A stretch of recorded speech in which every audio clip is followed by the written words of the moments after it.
Hello everyone, this is East the Dragon, and welcome back to another episode of Fire Emblem Heroes. So, another week of Ether raids come and gone, and well, this is kind of why I decided to change up my defense for this week. I kept making changes throughout the week, but you probably won't even notice the difference half the time. But yeah, definitely wanted to try something different out with, since it was water season and earth season. Decided to use legendary Alm here, although he basically did nothing. Not really much I was going for with him. I was like, having Brave Micaiah around, honestly speaking, didn't make much of a difference, except for maybe Yoon's Whispers. And well, Fjorm here, the intent was to have her be able to tank some legendary leaves, but I kind of realized I did the math wrong, so you'll see a lot of times he doesn't really need much there. But actually I forgot, I tried out Blazing Wind, also did the damage calcs wrong, and turns out it's almost always inferior to Glacies, so that feels bad, man. So like here, Sonya manages to kill, but you'll see later on that that's definitely not the case.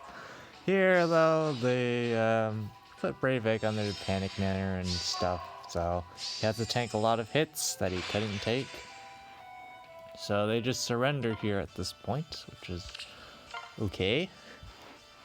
But yeah, in general on offense, saw tons of Bramamons.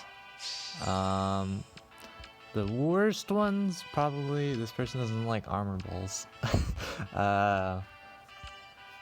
It was honestly okay. Definitely much harder because he was bonus, because he could live things that he normally wouldn't be able to, even if he was like plus 10, because of that extra, getting an extra plus 6 HP versus a plus 10. Of course, the ones that were merged up more definitely definitely destruct even harder, but yeah, in general, when Fjorm's not bonus, definitely not sure how I can get Nino, Kaden, and company to take care of them, so that'll be something I'll have to look into. But they're just gonna run after picking off Sothis, which is totally makes sense. Then we're just gonna get some derping from the AI. You'll see the derping comes into play later, but even Pulse Tie's definitely putting in work. A couple people used it against me, as far as I remember this season, and just in general it's not bad. It's just a little slow sometimes if you need to reduce the cooldown of specials on higher HP units, because every even turn, so basically, realistically speaking, you probably can only proc it twice before having to initiate, unless you have a super strong team that can go in turn 6, which can be risky at times. But here Seliph misses the kill, but it's nice to see that he's definitely packing a bit of damage. Granted though, Nil's defense stat isn't great here, but still not bad. Also running Brazen Attack Defense on him, on Seliph, to see if it actually helps out, and for the most part it does seem like it definitely does, so I'll take it. But not sure what their plan was with this, but a bit awkward. But anyways, back to whatever I was saying that I already forgot. So yeah, Bramamond, yeah, we'll see how things go down. Of course, the more times he returns, the more merges people will get on him, so that'll be a problem as well. But mostly offense this week is just legendary leaf spamming, because, well, honestly I can't do much about it.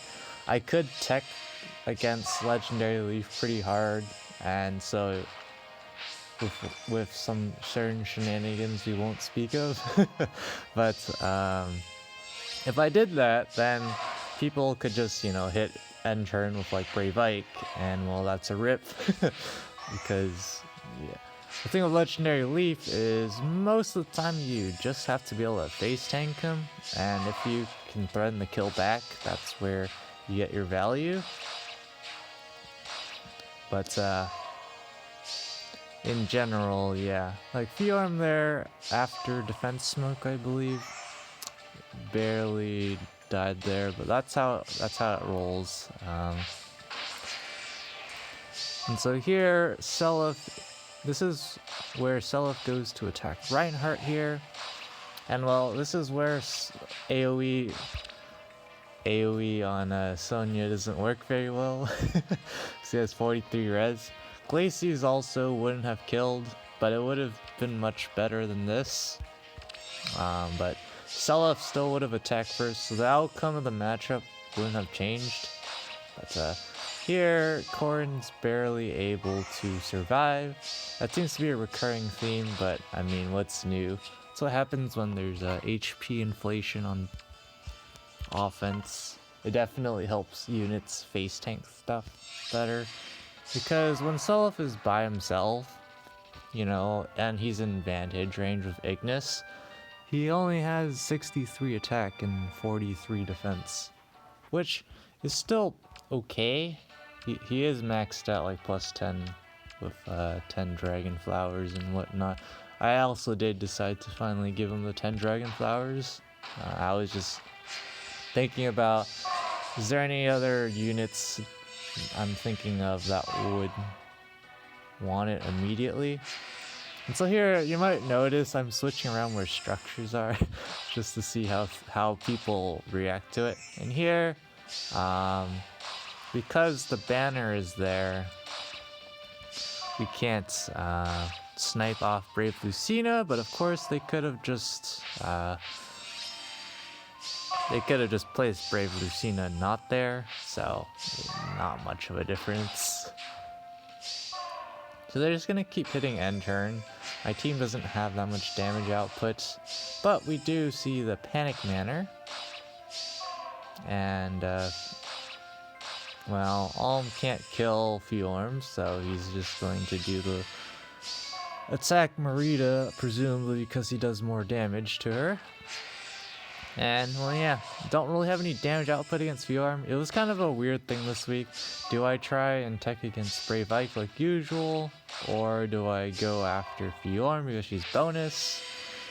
At the end of the day, I'm guessing it wouldn't really have mattered which one I chose. So, yeah. In general, on offense this week, most of the matches, I just had to use my brain a bit, like usual. Wasn't too complex. But, here they're gonna activate the Bolt Trap here, which I kind of feel is a little suspicious, but, let's pretend it was real. I guess they had some other outs, now that I think about it. They could have used, yeah, air to take her out and then Fiorm, so I guess that was fine.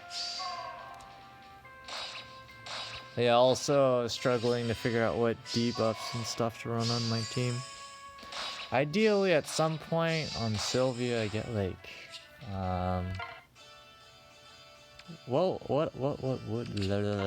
would I ideally want? Or probably some form of a chill, maybe? I don't know. Now that I think about it, not sure. Maybe just more defensive? Because Wood L Plus is kind of just there because I inherited Infantry Pulse from... what's her name? I don't know why I'm only thinking Marita right now. What's her name? I am blanking so hard right now. 10 out of 10. This is just not good play. Like, why would you do that? I know you have Healing Tower in air, but why would you waste time like that? Yeah, what's her name? Gosh dang it. Marissa. That's why I was getting confused. To also start with an M. And she comes with Wood L Plus, so Wood L Plus and Infantry Pulse inherit value, Kappa. here at this point, it's just getting set up. Fjorm's not really face tank, hasn't really been able to face tank anything. Kind of because if she could, then people probably wouldn't attack into her because she counters with Iceberg and stuff. So here they're just going to run, which is okay. Like, there's no real punish for this here. It's just what you do afterwards. And so here's where something gets a little janky. I don't know if they were... I don't know what they were expecting here. Maybe they just got too hasty, but they just get their Leaf Vantage killed by Seliph. And I guess the weird thing is how they ran away, because if you do the calculations, like YouTube demonetization here has I don't monetize my videos, it's just a meme. Has 99 defense bulk. And Seliph, again, 63 attack, and was that 43? 43 defense.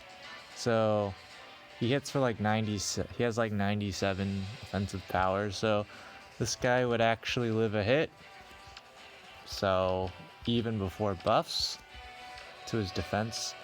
So he could have gone rid of Seliph that way. My guess would be the issue is the follow-up is Alm or Sonya going in. So, but I don't really know that this was necessary. And then they're just going to bait with YouTube demonetization here, and this is where, well, Healing Tower Cheese comes in because it reprocs Tearfing for Seliph, so now we can just combo off that and pick up a double kill here.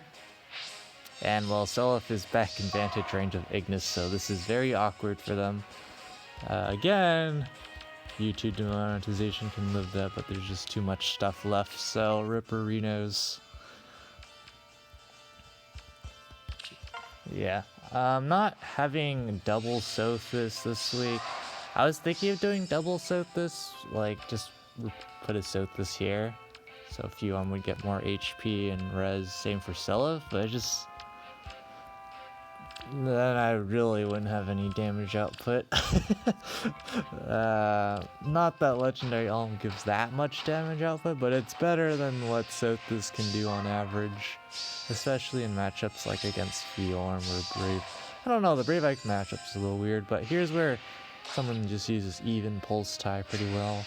And of course, having the bolt trap around definitely only hurts me in general at this point,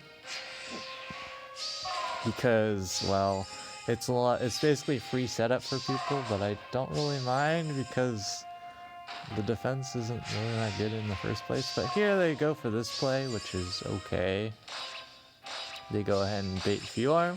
That's another problem I decided to not care about, because I was like, at the end of the day, is it really going to matter for me? No. Here Sonya, because of even pulse tie, doesn't have her Glacies up. I think it's Glacies at this point, but so yeah, not very great from this perspective. Here they're gonna try and attack, and they're just going to sweep with Legendary Leaf, pretty normal stuff, and then they can just repo out thanks to Gentle Dream. And it's basically over because Sylvia can't tank any of this stuff. Like, it would take a lot for her to face tank a Leaf like this. This isn't even like a super high attack Leaf, it's just, it's more intended to trigger spam his special a lot. I keep forgetting where I am on these things. Gosh dang it. I need to pay attention to the number. Alright. But it's just legendary Leaf spam. Here's like someone who brought Kronia. Kind of surprised to see Kronia in late season. I know it's viable during late season, but I see a lot more people using her in Astra because Vantage is pretty strong, a lot stronger in my opinion during Astra, aside from the fact a lot of people then spam Hardy Bearing and Mages and Daggers in Astra, but aside from that, a lot of units people use during Astra season tend to be kind of in terms of defense a lot of the times. So here they just wait for their Bolt Tower, which is fine. Another thing, I guess the one thing about light season is, well, you don't get your Bolt Tower sniped as much, although Column 3 is a pretty popular place for tryhards to put their max level catapult on offense, or on defense. And it's also a popular location for Bolt Tower. I've been using it for a long time, and well, it definitely has gotten sniped like several times this season, which is kind of yikes. And here this person just has double the legendary leaf, so I mean, I don't know what you would expect. I don't even know why I tapped that. This person's basically on the road to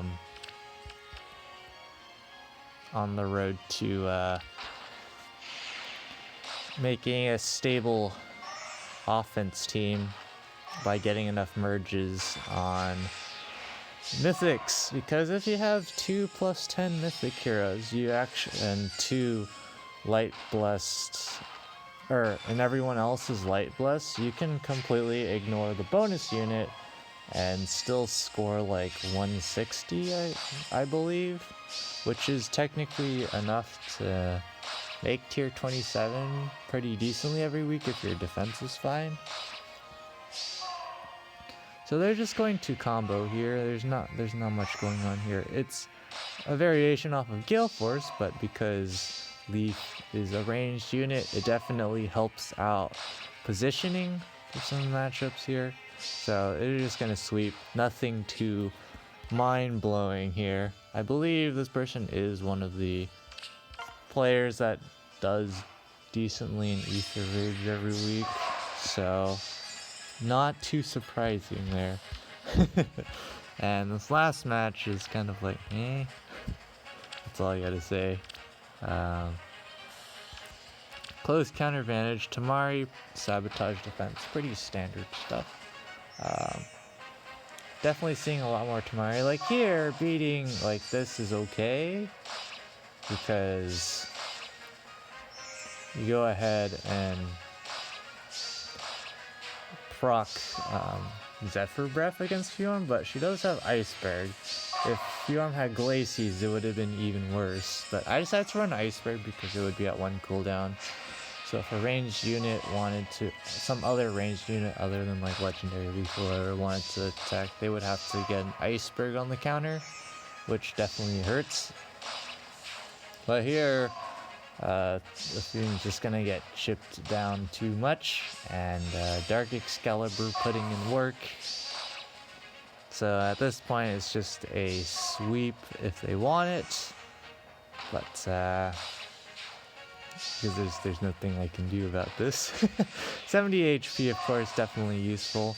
Lots of Bolt there, helps dodge structures like Panic Manor and whatnot, although generally speaking it doesn't matter.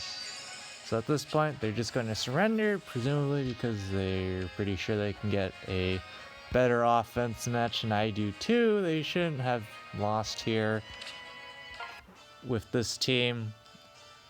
All they had to do is probably not hit end turn like that, unless Leaf couldn't take out Fjorm. I don't know. Leaf probably couldn't have taken out Fjorm, but there were definitely other options. But anyways, at this point, we already know our final result for the week, 13,460 ether. Kind of expected, because Legendary Leaf bonus, Fjorm bonus, there's not really much my defense can do at this point. Still trying to figure out what I want to do for offense, because even Pulse Tie is definitely getting more popular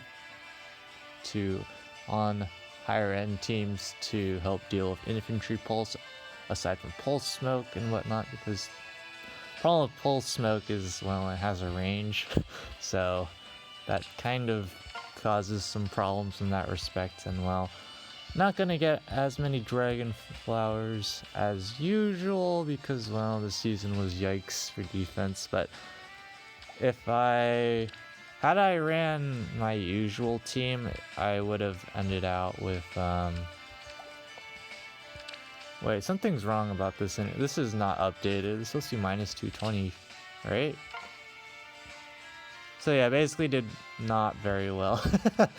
But had I used my normal team, just would have been minus 220 or minus 200.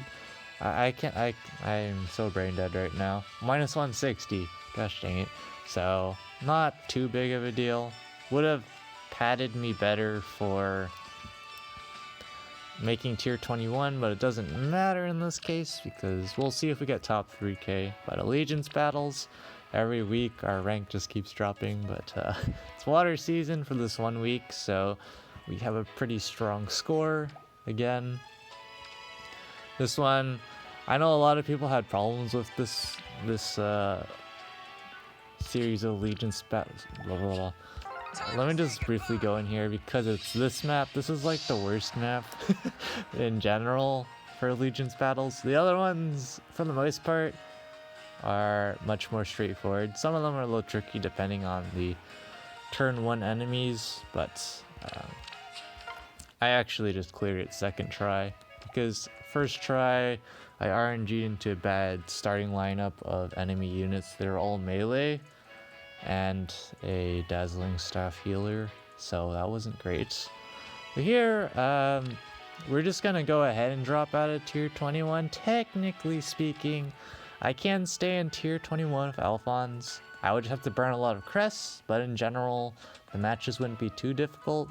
Like 95 or even high, 95% or even more of all my matchups in Arena this week I've been cakewalk with Alphons.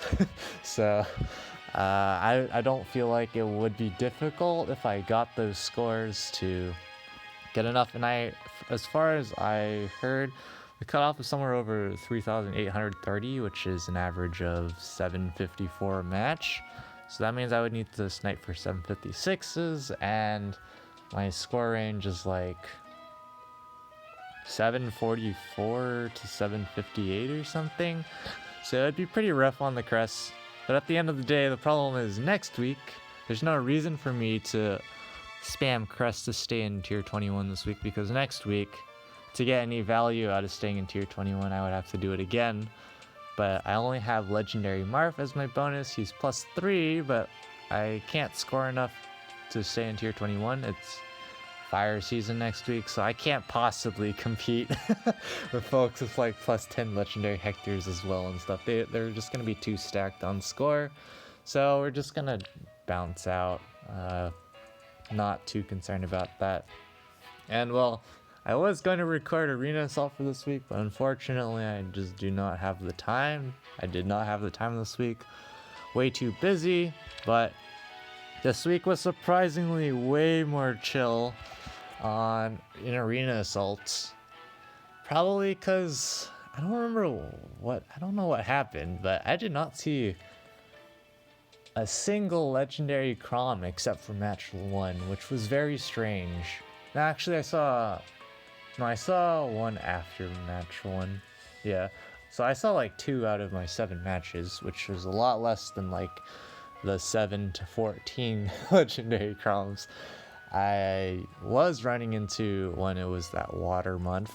So kind of interesting there. Saw a lot more Earth teams, so that's probably why. There's definitely a lot of garbage scores if you're trying to go for top ranks right now. Because right now, the cutoff is pretty high for top 50, as you can see. I believe the current cutoff right now as is the score I got that 1 week I made top 50. So yeah, it's pretty rough. Earth season's dragging down the scores. That just sounds funny, but yeah, a lot of people have like 756 and 758 teams and stuff with like legendary tickies. So yeah, enough ranting. We'll be back when probably when the results come in. I don't expect to see any more defense matches. well, derp, derp, derp. Forgot about checking this. But, yep, I definitely kind of just expect next week, or this upcoming season here, to be an absolute nightmare. That's all I can say. Probably just kick Dark Shrine. Like, this team is not gonna hold up, for sure. It's super bad, but, it'll get me through somehow, Kappa. Maybe I could just run someone other than Crom. I just gave Lona a Dark Blessing because I was thinking about using her for Dark Season, but then now I feel like maybe it's just a better idea to use her for Anima Season, but I can't even get Glimmer up for her without Hardy Bearing, without committing more Grails to more Infantry Pulse, so that doesn't seem like a great idea. I guess I'll just move back over to here, because why not? Decent Legion's Battle showing again, because water season. Now it's not water season, so rip me. That's basically everything in a nutshell. Hopefully, with Legendary Marth bonus, I'll be able to get back into Tier 21 pretty easily. That's the hope. And well, Arena Assault, not much there, pretty normal. Top 1k shenanigans, easy peasy for water season. But anyways, that's going to be it for this episode. Thanks for watching. As always, Ether Dragon, and hope to see you all next time. Bye!